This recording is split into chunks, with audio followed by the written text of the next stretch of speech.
ছেলেরা নষ্ট হইও না বাপ, পচে যাওয়া জিনিস কেউ গ্রহণ করে না, বখাটেকে দুশ্চরিত্রকে কেউ পছন্দ করে না, লম্পট চরিত্রহীন নারী লুভী জিনা বেবিচার অসভ্যতা মদ জুয়া আসক্ত এমন অপদার্থ জানোয়ারকে কেউ পছন্দ করে না। তারে কুকুরের সাথেই মানায়, মানুষের সাথে মানায় না। বেনামাজিকে জানোয়ারের সাথেই মানায়, ইমানদার মুসলমানের সাথে মানায় না, মানায় না। হ্যাঁ, এজন্য এটা জরুরি বিষয়, এটা বুঝার বিষয়। কেন আমি নামাজ পড়ব না, কেন আমি হালাল খাবো না?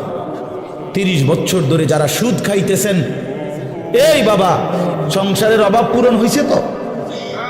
বলেন না কেন? হ্যাঁ, 30 বছর ধরে যেই বাটপারে ওজনে কম দেয়, এই বাটপারে জিজ্ঞাসা করেন না যে বাটপার তোর এই 30 বছর ধরে যে কাস্টমার ঠগাস, তোর অভাব গেছিনি না যাবে কোনোদিন? তো লাভ হইল কি বেড়া? কি রে এত সিটারি করে কাম তো লাভ হইল না, সিটারি যা করলা কই সংসারের অভাব তো গেল না, কিস্তি তো শেষ হয় না, কিস্তি তো শেষ হয় না, প্রয়োজন তো শেষ হয় না। কই কিস্তি ইনকাম করে 90,000, কিস্তি চলে 6 না। হ্যাঁ, কথা বলেন না কেন? কিস্তি কারণটা কি? বেড়ারে দিয়েও কিস্তি লইছে, বেড়িরে দিয়েও কিস্তি লইছে, ফুতের বউরে দিয়েও কিস্তি লইছে, নাতিরে দিয়েও কিস্তি লইছে। সংসারের সবগুলো হারাম কর, বউ হারাম কর, স্ত্রীও হারাম কর, ফুতের বউ হারাম কর, প্রত্যেক কিস্তি যে লইছে তো হারাম কর। কথা বলেন না কেন? হ্যাঁ, মাতেন না কা নাইরে আপনি পাল্টা জবাব দেন। হ্যাঁ কোন আমি শুনি, তর্ক করেন। কিস্তি মানে তো হারাম, সুদ মানে তো হারাম, সুদ মানে তো হারাম। তো বলে হুজুর না খাইয়া মরে যাবনি। হ্যাঁ মরে যাবেন, মরলে কি শরম নেই?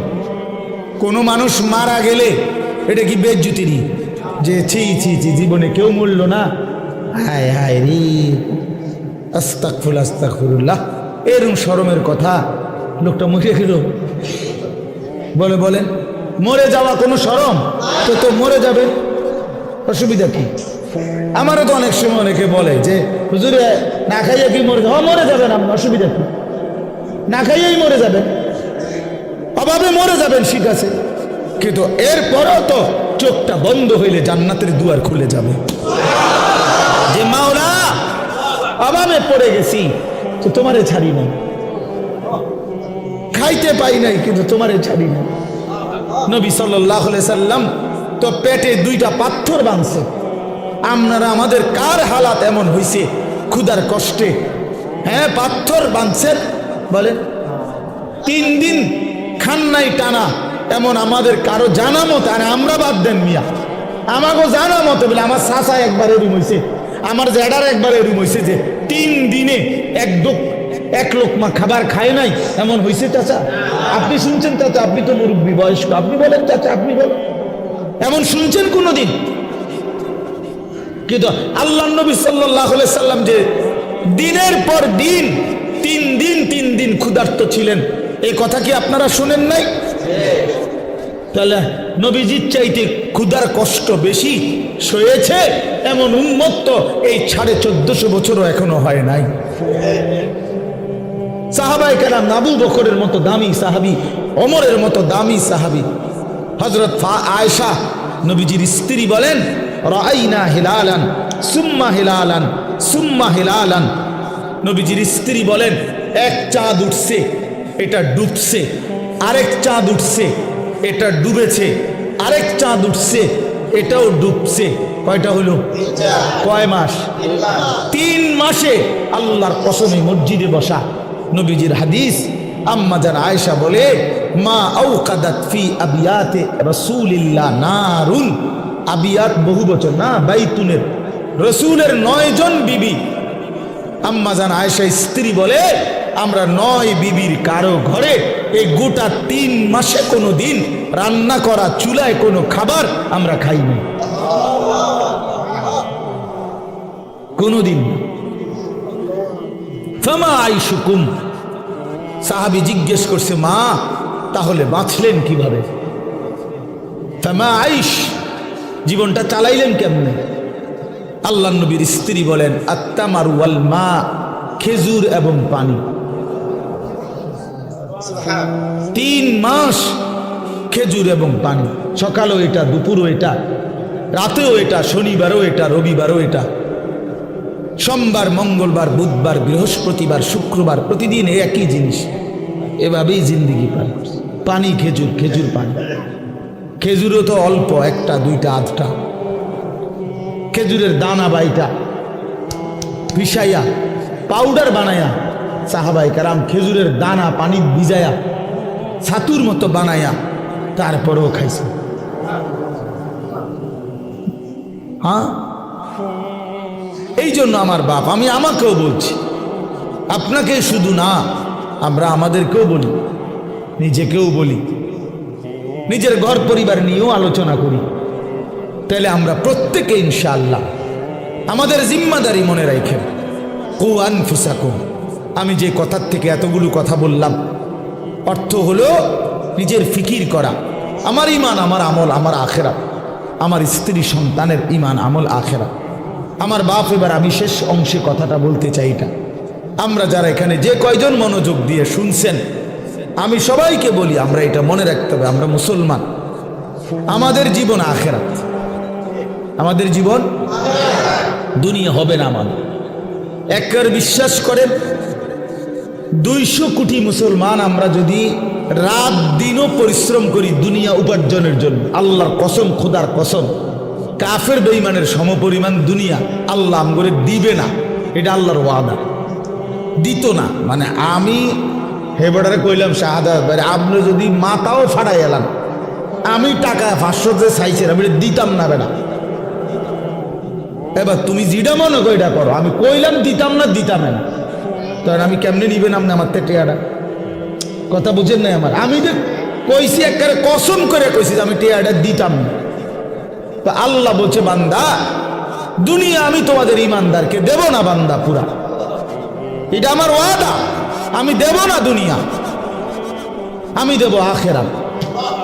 আখেরাতে আল্লাহ বলছে, বান্দা দুনিয়া আমি তোমার প্রয়োজন মাফিক দিচ্ছি, আর কাফেরকে দুনিয়া বেশি দিলাম, তবে আখেরাতে পুরাটা তোমাদের ইমানদারদের জন্যই বরাদ্দ রাখলাম, বেঈমানকে এক ঢোক পানিও পান করতে দেব না, এক ঢোক পানি। চোখটা বন্ধ হইলে কোনো বেঈমান আর এক ঢোক পানি পাবে না, এক লোকমা খাবার আর কোনোদিন মিলবে না। লা ইউফাত্তারু আনহুম ওয়া হুম ফীহি মুবলিসুন। আল্লাহ বলে, জাহান্নামী জাহান্নামের আগুনে 1 সেকেন্ডের জন্য বিরতি পাবে না। লা ইউফাত্তারু, বিরতি হবে না। কি ভাই, তাহলে আপনি কি লেগে লাফালাফি করতেছেন? আমরা কেন এরকম পাগল হয়ে গেলাম? পারতেন না তো? দুনিয়া আমরা বেঈমানদের সমপরিমাণ হবে না, এটা আল্লাহর ওয়াদা, আল্লাহর ওয়াদা। তো যার হাতে সব, তিনি বলতেছেন আমি তোমারে দিতাম না, আপনি কীর্তন কারাগারি করেন কেন? এই সাফাসাফিটা করতেছেন, উনি কইল দিত না, বলেন বলেন। একজন ফুদ বিদেশ ফাড়াইয়া আমরা এখানে বিরাট কিছু করে লাগবেন, কিতা এ ঘুরে ঘুরে ফাঙ্গাসার তেলাফিয়ারি আমরা জানি না, আর কিতা যার ফুট ইটালি এবারে কিতা খায়? হ্যাঁ, যার 3 ফুট বিদেশ এবারে কি খায়? হ্যাঁ, কি খায়? দৈন্যতা করলা, দুন্দুল ফুলকপি আর পাতা কপি, পারবের মুরকা আর কক মুরকা, আর কিতা খান আপনি? আপনি কি বাঘের গোস্ত খান নাকি? কা খাইবেন না? আপনার ফুট ইটালি, আপনি কি লেগে হুদা মুরগের গোস্ত খাবেন? ওইটি তো আমরা আঙ্গাল কাঙ্গাল রাই খাই। আপনি তো প্রতিবেলা সিংহের গোস্ত খাওয়া দরকার, আপনার 3 ফুট বিদেশ। কই দুনিয়া কি ভোগ করছি আমরা? এই সামান্যটুকু দুনিয়া, 3 বেলাও তো আমরা ঠিক মতো সামান্য দূর খাবার খাই, এইটুকুর জন্য আখেরাত ছেড়ে দিলেন। একটা অটো ড্রাইভারের সারাদিন ইনকাম কত? সব যাইয়া তুইয়া 300 টাকাও তো থাকে না, এই 300 টাকার জন্য আল্লাহকে ছেড়ে দিলেন। একটা সিএনজি ড্রাইভারের ইনকাম কত? সারাদিনে 700-800 টাকাও তো থাকে না, সব মালিক জমা, গ্যাস, এরপরে রাস্তার যে খরচ, ওই যে জায়গায় জায়গায় টাকা দিতে হয় না, জিবি না কি কয়ডি রে, এই তো এগুলো দিয়া ঠিয়া 700-800 টাকাও তো থাকে না। তো 700-800 টাকার জন্য মহান আল্লাহকে ছেড়ে দিলেন, 5 ওয়াক্ত নামাজ ছেড়ে দিলেন, 300 টাকার জন্য 1 ওয়াক্ত নামাজ পড়তে পারলেন না, 700 টাকা মিলাইতে গিয়ে 1 ওয়াক্ত নামাজ পড়লেন না। হায় হায় নাফরমান, কত বড় নাফরমান। একটা চা দোকানদার, তার ডেইলি ইনকাম কত? 30,000। কথা বলে না কেন? হ্যাঁ, তাহলে বড় জোর 500 টাকা। তো বড় জোর 500 টাকা বেটা নাফরমান, 500 টাকার জন্য আল্লাহকে ছেড়ে দিলি, 1 ওয়াক্ত নামাজও পড়লে না। ছি ছি ছি ছি ছি। তোমরা যুবকরা বলো বাবা, 12,000 টাকার একটা মোবাইলের জন্য আল্লাহকে বাদ দিয়ে দিলা। কিছুক্ষণের এই নারী ছবি, বন্ধুদের এই আড্ডার জন্য এত বড় মহান আল্লাহ যে তোমাকে খাওয়ায়, পড়ায়, লালন পালন করে, তাকে বাদ দিয়ে দিলা বাবা। ইনসাফ না এটা। অতএব আমাদের কথা এটাই, আমাদের জিন্দিগি আখেরাত। আমাদের জীবন কি? আমাদের প্রস্তুতি কিসের জন্যে? আমাদের সারাটা দিন রাত কিসের জন্যে? কোরআন শরীফে আছে, আল্লাহ বলছেন ওহুয়াল্লাযী জাআলাল লাইলা ওয়ান নাহারা খিলফাতান লিমান আরাদা আন ইয়াযাক্কারা আও আরাদা শুকুরা। আল্লাহ বলেন, আল্লাহই রাত বানান, দিন বানান, প্রতিদিন এবং রাত এবং দিন এনে থাকেন পর্যায়ক্রমে। খিলফাতান বাই সিরিয়াল, একবার রাত একবার দিন, একবার রাত একবার দিন। কেন বানায়? আল্লাহ নিজে বলতেছেন, আমি রাত এবং দিন বানাই লিমান আরাদা আন ইয়াযাক্কারা, যারা যারা আমি আল্লাহকে স্মরণ করতে চায়, আমার ইবাদত করতে চায়, আমি তাদের জন্য রাত দিন বানাই। হ্যাঁ, আমার বান্দা যদি রাত না হয়, মাগরিব পড়বে কেমনে? আমার বান্দা ঈশার নামাজ পড়বে কেমনে? ফজরের নামাজ পড়বে কেমনে? আমার বান্দা সারা দিনের পরিশ্রমের জন্য বিশ্রাম করবে কেমনে? এই জন্য আমি রাত বানাইলাম। আমি যদি দিন না বানাই, তো আমার বান্দা ফজর পড়বে কেমনে? জোহর পড়বে কেমনে? আসর পড়বে কেমনে? হালাল উপার্জন কেমনে করবে? এই জন্য আমি দিন বানাই। তো আল্লাহ তাআলা বলেন, সেজদার জন্য, আমার হুকুম মানার জন্য আমি রাত বানিয়ে থাকি, দিন বানিয়ে থাকি। কোনো সিটার বাটপার, কোনো মদখোর ঘুষখোর, কোনো নারী লুবি, কোনো মোবাইলের অসভ্য উলঙ্গ ছবি দেখনেওয়ালা নাফরমান, তোদের জন্য, তোদের বেঈমান নাফরমানদের জন্য রাত হয় না, দিন হয় না। রাত দিন হয় ইমানদারের সেজদার জন্য। এই জন্য বাটপার সিটারগুলো, লম্পট দুশ্চরিত্রগুলো, সুদখোর হারামখোরগুলো এই নামাজি ইমানদার বান্দাদের উসিলায় বাকিগুলা বাদ খায়। এদের বরকত, এদের বরকত। এই সিটার বাটপার চলে এদের উসিলা, নাইলে এগরে খাওয়াইলো না। যদি সেজদাওয়ালা না থাকতো, যদি ইমানওয়ালা না থাকতো, আলেমে ইলম না থাকতো, যদি উলামায়ে কেরাম জমিনে না থাকতো, যদি আল্লাহর কোরআন পড়নেওয়ালা কেউ না হতো, আল্লাহর জিকির যদি উচ্চারিত না হতো, তাহলে কোনো নাফরমান বেঈমানের জন্য আল্লাহ পাক রাতও বানাইতেন না, দিনও বানাইতেন না। আল্লাহ আমাদেরকে বুঝ দান করেন। অতএব এখন শেষ কথা হলো, আমরা যদি বুঝে থাকি এই কথাটা যে আমাদের মূলত জীবন আখেরাত, আমাদের প্রস্তুতি আখেরাত, আমাদের রাত আখেরাতের জন্য, আমাদের দিন আখেরাতের জন্য, আমাদের যৌবন আখেরাতের জন্য, কিশোর তোমার কৈশোর আখেরাতের জন্য, বয়স্ক বাবা আল্লাহ আপনাকে একটু হায়াত বেশি দিছে আখেরাতের জন্য, বিড়ি খাওয়ার জন্য না, চা দোয়ানে গপ মারার জন্য না, সারাদিন একটার পর একটা পান খাওয়ার জন্য না। আখেরাত আপনাকে দিছেন আল্লাহ তাআলা, জীবন হায়াত আখেরাতের জন্য। এই আখেরাত কামাই করার, পরকালের পাথেয়, পরকালের পুঁজি, কবর হাসর আখেরাতের পুঁজি সংগ্রহের একটা শ্রেষ্ঠতম মাস, একটা বড় সিজন, একটা বড় মৌসুম, এটা হলো মাহে রমজান। এই কথাটা আমি বলতে চাই। সিজন বুঝতে হয়। বুদ্ধিমান ব্যবসায়ী, হ্যাঁ বুদ্ধিমান কৃষক জমিনে ফসল করবার আগে সিজন চিনে যে এখন কোনটা লাগাইতে হবে। কথা বুঝছেন নি? সিজন হইলো আলুর, আপনি লাগাইছেন টমেটো, তাহলে হইতো না। সিজন চিনতে হবে। কোন সময় কোন তরকারির মৌসুম, কোন সময় কোন ফসলের মৌসুম। ব্যবসায়ীও সিজন বোঝে। হ্যাঁ, এখন রোজা, আপনি উঠেছেন গরু ছাগল, না আপনি ওর কাপড়ে না উঠেছেন। কথার কথা, একটা সিজন। মানুষ কি ধরে? সিজন ধরে, যে ভাই এখন আমাকে ব্যবসার সিজন, এই 1 মাস সিজন। তাহলে মৌসুম চিনে। আমরাও ওয়াইজরা বলি যে শীতকাল আমগো ওয়াজের মৌসুম, ওয়াজের সিজন আমগো, মানে এই সময় ওয়াজ বেশি। ঠিক না কথা? প্রত্যেকেই মৌসুম চিনে, সিজন চিনে। তো আল্লাহ তাআলা বলছে, বান্দা আখিরাত কামাই করার, জান্নাত কামাই করার সবচেয়ে বড় সিজন, মৌসুম মাহে রমজান। আর সেটা আর মাত্র 30 দিনও বাকি নাই। এই আমাদের সামনে একদম অল্প কয়দিন, আর মাত্র 1টা মাস। এই 1 মাসের ব্যবধানেই আমাদের সামনে আসতেছে মাহে রমজান। আল্লাহ তাআলা বলছেন, ইয়া আইয়ুহাল্লাযীনা আমানু কুতিবা আলাইকুমুস সিয়ামু কামা কুতিবা আলাল্লাযীনা মিন ক্বাবলিকুম লাআল্লাকুম তাত্তাকুন। রোজার বিস্তারিত আলোচনা হুজুররা করবে, আমি এই জন্য আপনাকে ইমাম সাহেবরাই বলবে ইনশাআল্লাহ। কিন্তু আমার বলার উদ্দেশ্য শুধু এই কথা বলা যে আল্লাহ বলছে, বান্দা তোমাদের উপরে রোজা ফরজ করলাম, পূর্ববর্তী ইমানদারদের উপরও আমি ফরজ করেছি। উদ্দেশ্য কি? উদ্দেশ্য হলো আল্লাহ বলেন, লাআল্লাকুম তাত্তাকুন। ইমানদার 1টা মাস তুমি আমার হুকুম পালন করবা, গুনাহ বর্জন করবা, আমার আদেশ পালন করবা।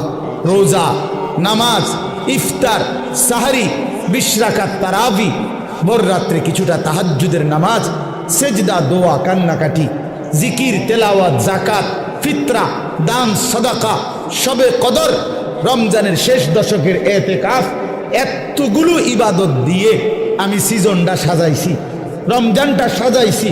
অতিরিক্ত অনেক কিছু দিছি। ইফতার রমজান উপলক্ষে, সাহারি রমজান উপলক্ষে, 20 রাকাত তারাবি রমজান উপলক্ষে, শবে কদর রমজান উপলক্ষে, শেষ দশকের এতেকাফ রমজান উপলক্ষে। জান্নাতের দরজা পুরা খুলে দিলাম রমজান উপলক্ষে, জাহান্নামের দরজা বন্ধ করে দিলাম রমজান উপলক্ষে, শয়তানগুলো সব শিকলে বাইন্ধা রাখলাম রমজান উপলক্ষে, এবং একে 70 বানায় দিলাম রমজান উপলক্ষে। এত কিছু দিয়েও যদি তুমি জান্নাত কামাই করতে না পারো, তুমি আসলেই অসিদ্ধ, তুমি আসলেই অথর্ব, অপদার্থ ছাড়া আর কিচ্ছু। তুমি আসলেই নাফরমান, তুমি আসলেই নাফরমান। এই জন্য নবীজি বলছে, যে মুসলমান রমজান পেয়েও কি করতে পারে নাই, গুনাহ মাফ করতে পারে নাই, আখিরাত কামাই করতে পারে নাই, তো জিবরাইল আইসা নবীজিরে বলছে, ইয়া রাসূলুল্লাহ, এমন নাফরমানের উপরে আল্লাহর লানত, আমি জিবরাইলেরও লানত। নবীজি বলছে আমিন, মানে আমিও মেনে নিলাম, যা জিবরাইল, আমি রসুলেরও লানত।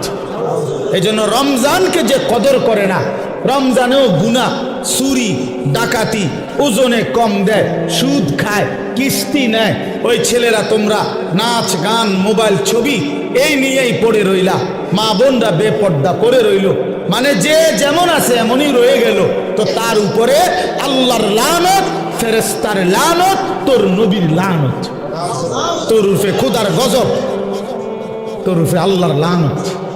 আর এত জনের লানত নিয়ে সুখ কপালে জুটবে না, দুনিয়াতেও আখিরাতে। অতএব দয়া করে আমরা ইনশাআল্লাহ আজকের এই মুবারক মাহফিলে নিয়ত করি যে আমরা এবারের রমজানকে নিজের জীবনে কদর করব ইনশাআল্লাহ। সবাই গুনাহ থেকে পবিত্র হই। ছেলেরা, নওজোয়ান, মোবাইলের অশ্লীলতা ছেড়ে দাও বাবা, গুনাহ ছেড়ে দাও বাপ, এই উলঙ্গ ছবি, নারী, অশ্লীলতা, বেহায়াপনা ছেড়ে দিয়ে 5 ওয়াক্ত নামাজ পড়ো, আল্লাহকে ডাকো বাবা। আগামীর পৃথিবীতে ইনশাআল্লাহ তোমরা দেখো, সারা পৃথিবীর হিসাব, সারা পৃথিবীর জরিপ এখন প্রত্যেক, যে আমার আগে বক্তব্য দিলেন আপনি, হ্যাঁ না চাচা বক্তব্য দিচ্ছেন না, চাচা কি বললেন কোন তো একটা কথা, আমি তো এনওজি করতে করতে শুনছি যে এই 70-72 বছর বয়সে এই গ্রামে ছেলেরা যে এরকম একটা ফাউন্ডেশন করে উদ্যোগ নিছে, এটা প্রথম। আপনি বললেন না একটু আগে? আচ্ছা বলেন তাইলে এটার অর্থ কি? অর্থ হলো আমি ব্যক্তিগতভাবে এখন প্রতিদিন গড়ে 3-4টা বয়ানে যায়, এরপরও কুলাইতে পারি না। তো আমার বলার উদ্দেশ্য হলো, আমি যদি 100টা বয়ান করে থাকি মনে করেন মাহফিল, এর মধ্যে 98টা হবে যুব সমাজের আয়োজন সারা বাংলাদেশ।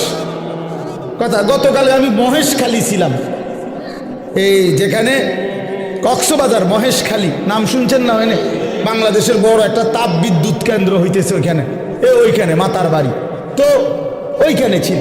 তো হাজার হাজার যুবক, হাজার হাজার, তার মানে সারা বাংলাদেশে এরকম নওজোয়ানরা আগাইতেছে আল্লাহর দিকে, কোরআনের দিকে, ইসলামের দিকে। সারা বাংলাদেশে আপনারা এখন চাচারা বলেন, আগে 20 বছর আগে যতগুলো মাদ্রাসা দেখছেন চারিদিকে, এখন গলিতে গলিতে হাঁটলে হাঁটলে চারিদিকে ডানে বামে মাদ্রাসা দেখা যায় না? তো বাড়ছে কিনা? অনেক বাড়ছে, 10 গুণ বাড়ছে, 50 গুণ বাড়ছে। সারা বাংলাদেশে প্রত্যেক বছর, এখন বছরে বারবার বাংলাদেশের ছেলেরা কোরআনের হাফেজ হিসাবে সারা বিশ্বের আন্তর্জাতিক প্রতিযোগিতায় 70 দেশ 100 দেশের সাথে 1 নম্বর 2 নম্বর হয়ে থাকে বাংলাদেশের ছেলেরা। তার মানে বোঝা গেল যে আলহামদুলিল্লাহ যুব সমাজ, নওজোয়ানরা যেভাবে ইসলামের দিকে আগাইতেছে, আগামীর পৃথিবীতে এই নওজোয়ানরাই কালেমার পতাকা উড়াবে ইনশাআল্লাহ। হ্যাঁ হ্যাঁ, ইসলামের পতাকা উড়বে, বিজয়ের পতাকা উড়বে ইনশাআল্লাহ। তখন তোমরা যেই ছেলেরা নামাজি হবা, চরিত্রবান হবা, ইনশাআল্লাহ মনে রাখো তোমাদের হাতেই ইমানের পতাকা উড়বে। কোনো বাটপার, নারী লুবি, চরিত্রহীন, লম্পট, বেনামাজি, অসভ্য তোমারে দিয়া মনে করো আগামীর পৃথিবীর কোনো কাজ হবে না, কেউ তোমারে নিবে না। আমি বললাম, এই জন্য চরিত্র হেফাজত করো, আখলাক হেফাজত করো। আমি দোয়া করলাম, এবং চারিত্রিক পবিত্রতার ক্ষেত্রে ইসলামের সবচেয়ে গুরুত্বপূর্ণ বিধিবিধান, শরীয়তের হুকুম আহকাম, অশ্লীলতা, বেহায়াপনা, জিনা, ব্যভিচার, এগুলোর প্রতিরোধে সবচেয়ে বেশি আয়াত, হুকুম এই সূরার মধ্যে। এই সূরা নারীর চরিত্র হেফাজত করে, সমাজের মধ্যেও অশ্লীলতা, বেহায়াপনা প্রতিরোধে কার্যকর ভূমিকা রাখবে। এজন্য এই সূরা, যেহেতু আলহামদুলিল্লাহ নাম এটাই দেওয়া হইল, এই জন্য আমি এটা পরামর্শ দিলাম। আল্লাহ তাআলা তৌফিক দান করেন। বাংলা অনুবাদের জন্য সবচেয়ে সুন্দর হলো তাফসিরে তাওজিহুল কোরআন, একটা তাফসির আছে 3 খণ্ডে, ঢাকা মাকতাবাতুল আশরাফ থেকে প্রকাশিত। ওইখান থেকে অনুবাদটা দিবেন, সংগ্রহ করায় দিয়েন আপনি, ওই খণ্ড একটা কিনে দিয়ে নগরে। ওইটার অনুবাদ বাংলা ভাষায় বর্তমানে সবচেয়ে সুন্দর, মজাদার এবং সাবলীল, সহজ, খুব অল্প কথায় বোঝার, এবং ওইটার সাথে প্রাসঙ্গিক ছোট্ট ছোট্ট কিছু টিকা, ব্যাখ্যা ওই তাফসিরটার মধ্যে আছে। এবং ওইটার লেখক হলেন সারা পৃথিবী বিখ্যাত, বর্তমান সময়ের সারা বিশ্ববিখ্যাত একজন আলেম দ্বীন, পাকিস্তানের আল্লামা তাকি উসমানী দামাত বারাকাতুহুল আলিয়া। উনি জগৎ বিখ্যাত আলেম, ওনার লিখিত। আল্লাহ তাআলা আমাদেরকে তৌফিক দান করে। মোবাইলের ব্যাপারে বললাম, অর্থ হলো যে আসলে প্রত্যেকেই যদি একটা একটা মোবাইল হাতে ধরে রাখো ভাই, তাহলে মনোযোগ দিয়ে শুনবে কে? সবাই যদি আমরা অন্যকে নিয়ে আছে, আমি অন্য করে শুনাম, অন্যদেরকে আমি সংশোধন করবো, তো তুমি ভালো হইবা কোন দিন? তোমার পরিবর্তন হবে কোন দিন? প্রত্যেকেই যদি অন্যকে নিয়ে ফিকির করি, ঠিক আছে, কিন্তু নিজের ফিকির করব কখন? অথচ কোরআনুল কারীমের মধ্যে মানবতার সংশোধনের ক্ষেত্রে প্রথম নির্দেশ নিজের সংশোধন। কোরআনুল কারীমের মধ্যে আল্লাহ তাআলা বলছেন, সর্বপ্রথম নিজের সংশোধনের দিকে 100% নজর দিতে। ইয়া আইয়ুহাল্লাযীনা আমানু কু আনফুসাকুম ওয়া আহলিকুম নারা। আল্লাহ তাআলা বলেন, হে ঈমানদারগণ, তোমরা প্রত্যেকেই নিজেকে বাঁচাও এবং তোমাদের পরিবারের সদস্যদেরকে বাঁচাও নারান, জাহান্নামের আগুন থেকে। তাইলে আলাদাভাবে বলছে যে নিজেকে বাঁচাও, এরপরে বলছে স্ত্রী সন্তান পরিবার পরিজনকে বাঁচাও। তাহলে নিজেকে বাঁচাও, এটা আলাদা হুকুম, আলাদা হুকুম। এজন্য নিজের ফিকির করা, নিজের সংশোধন, আমার ঈমান, আমার নামাজ, আমার চরিত্র, আমার আখলাক, আমার চলাফেরা, আমার কথাবার্তা, আমার আচরণ, লেনদেন, এটা ঠিক করা। আমার কবর, আমার আখেরাত, আমার হাসর, আমার মিজান, আমার ফুলসিরাত, এই নিজের ফিকির করা। আমি মরলে আমাকে, আমার জিন্দিগি নিয়ে আমি চলে গেলাম, এরপরে পৃথিবীতে অনেক কিছু হইতে পারে, কিন্তু আমি তো নাই। আমার মৃত্যুর পরে পৃথিবীর সব মানুষ যদি চাঁদের দেশেও জায়গা, আমার লাভ কি? আমি তো নাই, আমি তো কবর। এই জন্য নিজের ফিকির করা, ইমানের ফিকির, আমলের ফিকির, এটা খুব জরুরি। কোরআনুল কারীমের মধ্যে আল্লাহ তাআলা বলেন, ইয়া আইয়ুহাল্লাযীনা আমানু আলাইকুম আনফুসাকুম, হে ঈমানদারগণ, নিজেকে মজবুতভাবে আঁকড়িয়ে ধরো। আলাইকুম আনফুসাকুম অর্থ হলো নিজেকে সাজিয়ে তোলো, নিজেকে গড়ে তোলো আখিরাতের আলোকে, ঈমান ইসলামের আলোকে। এটা আল্লাহ তাআলার আদেশ। কোরআন শরীফে আল্লাহ বলছেন, ওয়া'মুর আহলাকা বিস-সালাতি ওয়াসতাবির আলাইহা, তুমি তোমার পরিবারের সদস্যদেরকে নামাজের আদেশ করো এবং নিজে নামাজের উপরে অত্যন্ত মজবুত দৃঢ় থাকো, দৃঢ় থাকো। অর্থাৎ কোনো অবস্থাতে নিজের এক ওয়াক্ত নামাজও ছেড়ো না। নিজেকে ভুলে মানুষের সংশোধন, নিজের ঈমান, আমল, নামাজ, রোজা, আমনে ওটা মেল করে, মেল করতেছে, ওটা সংশোধন করে, গ্রামে কাজ্জা ফাসাদ এগুলোর সমাধান করে। জোহরের নামাজও পড়ে নাই, আসরের নামাজ ওটা মেল করে, জনসেবা করে। আপনার এই জনসেবার দরকার কি? আপনারে কে বলল যে নিজের নামাজ বাদ দিয়ে মানুষের সেবা করতে? এটা আপনারে কোন ইবলিসে কইল? এটা কে বলল আপনার? এটা কোন ধরনের জনসেবা? আমি পেশাবের উপরে দাঁড়াইয়া আরেকজনরে ভালো পানি দিয়ে গোসল করা, ওটা নিজে দাঁড়াই দিয়েছে পেশাবে, বুঝছেন না? নিজে মদ খাই, আরেকজনের মধু খাওয়া। তাহলে এইখানে আহাম্মকি ছাড়া আর কিচ্ছু নাই। তার জন্য নিজের সংশোধন আগে, মানুষের সেবা, মানুষের কল্যাণ অবশ্যই ভালো কাজ, কিন্তু সেইটা হবে আমার নিজের সংশোধন শতভাগ ঠিক রেখে, শতভাগ ঠিক। আমার মাহফিলের দেরি হয়ে যাইতেছে, এখন আমার মাগরিব বাদ এখানে বয়ান করার কথা আজকে, আমার আরো 2টা মাহফিল আছে আজকে। এখন আমি চিন্তা করলাম যে ধরে আমার ওয়াজ যেহেতু ক্ষতি না হয়, মাগরিবের নামাজ বাদ দিয়ে লাই, টানা আইসা পড়ি। তাহলে আপনারা যে সময় মাগরিব পড়তেছিলেন তখন তো আমি যদি টানা আইসা পড়তাম, তাহলে এই আধা ঘন্টা টাইম ফাঁকি দেয় যে সময় আপনারা নামাজ পড়ছেন, সুন্নত পড়ছেন, তো আমি তো আইতে পারতাম। আপনি আইয়া বুঝলেন, নইলে আমার তো দরকার আমরা করে হেদায়েত করেন, আমি জাহান্নামে গেলে গেলাম, ঠিক না? এটাই তো বুদ্ধিমানের কথা নাকি না? আমি ঠিক এই সাফিতলা বা জামাত নামাজ পড়ে তারপরে আসছি, কথা বুঝছেন কি? এই তাহলে এটা হলো বুঝের হিসাব যে আমার নামাজ বাদ দিয়ে বুঝি আমি আপনার মাহফিল ধরতে যাবো। কেন? 10 মিনিট দেরি হলে কি হবে? আধা ঘন্টা দেরি হয়েছে, 1 পিস হয়েছে, খালাস। এই জন্য বললাম নিজের সংশোধনের ফিকির কিশোর, নওজোয়ান, বয়স্ক সবার মধ্যে বাবা এটা দরকার। এই জন্য আমরা যে মোবাইল সবাই মিলে ব্যস্ত, অন্যকে শোনাবো, অন্যকে দেখাবো, তো নিজের পরিবর্তন হবে কখন? এই জন্য এতে নিজের পরিবর্তন হয় না। মোবাইল হাতে ধরে রাখলে মনোযোগ হয় না, দিল জমে না, কথার মধ্যে আগ্রহ তৈরি হয় না, নিজের অন্তরে কোনো বিবেচনা, বিবেক, দিল জাগে না, প্রেরণা আসে না। এক তো হলো হুজুর আসছে, ওনারে চিনি, এক ওনা এখন অনেক লোকে হয়তো ওনার বয়ান শুনে আমিও আসছি, হ্যাঁ, উড়াউড়ি করে দৌড়াদৌড়ি করে দফাদফি করে আসলাম, দেখলাম, হুর হুর করে আবার চলে গেলাম, খালাস। তো এটা তো কোনো জিন্দিগি না বাপ। এই জনপ্রিয়তা দিয়েই হবে কি? আর এই আসা যাওয়ার দ্বারা হবে কি?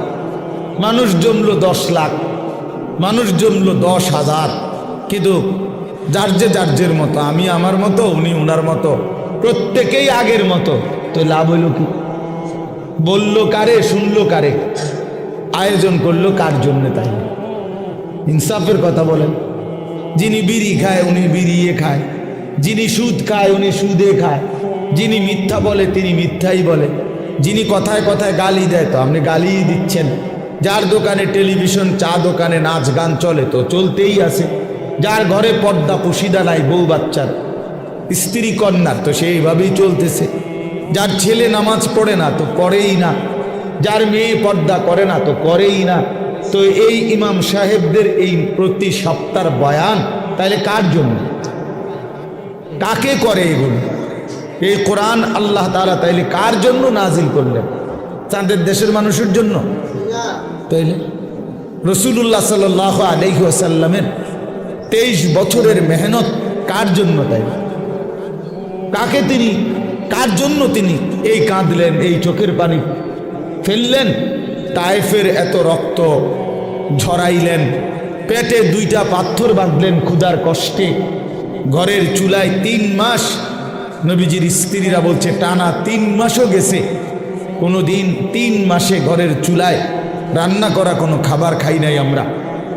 তো এইভাবে রাত দিন ক্ষুধার্ত, রক্তাক্ত, চোখের পানি, এইভাবে নবীজি কষ্ট দিবানিশি করে, মাকসাদ, উদ্দেশ্য কি ছিল? তাইলে নবীজির নাম ব্যবহার করে আমরা কিছু জিলাপি খাবো, খিচুড়ি খাবো, বিরিয়ানি খাবো, খালাস। এই তো 23 বছর নবীজির মেহনতের খোলাসা, মানে লক্ষ্য উদ্দেশ্য, ঠিক না? তাইলে ইনসাফ কি বলে, বিবেক কি বলে? এই জন্য প্রিয় বাপ, প্রিয় ভাই, এটা জরুরি বিষয়। নিজের পরিবর্তন, নিজের সংশোধন, নিজের ফিকির খুব জরুরি, খুব জরুরি। মানুষের কল্যাণ এটা উত্তম, কিন্তু নিজেকে বাদ দিয়ে না, নিজেকে ভুলে না, নিজেকে ছেড়ে দিয়ে না। এই সুন্দর ফাউন্ডেশন আমাদের যেই কোনো পরামর্শ দরকার, শুধু ঘন ঘন মাহফিল না চাইলে, আমার মাদ্রাসায় যাইবা অসুবিধা নাই, প্রতি মাসের 2য় শনিবার আমাদের মাদ্রাসায় মাসিক ইসলাহি মাহফিল হয়। এই যে ফেব্রুয়ারি মাসের 8 তারিখ 2য় শনিবার হবে ইনশাআল্লাহ। আপনারা নওজোয়ানরা, ছেলেরা তোমরা যাইও, বয়ান শুনতে যাও, দেখা হোক, কোনো পরামর্শ দরকার হইলে আমরা পরামর্শ দেব ইনশাআল্লাহ। কিন্তু ইনশাআল্লাহ আমার আশা এটা, আমরা বিশ্বাস করি আগামীর পৃথিবী যুবকরাই, নওজোয়ানরাই কালেমার পতাকা উড়াবে ইনশাআল্লাহ। অতএব আমরা যেন কেউ নষ্ট না হই, চরিত্রহীন না হই, চরিত্রহীন না হই। আল্লাহ আমাদেরকে তৌফিক দেন, কবুল করেন।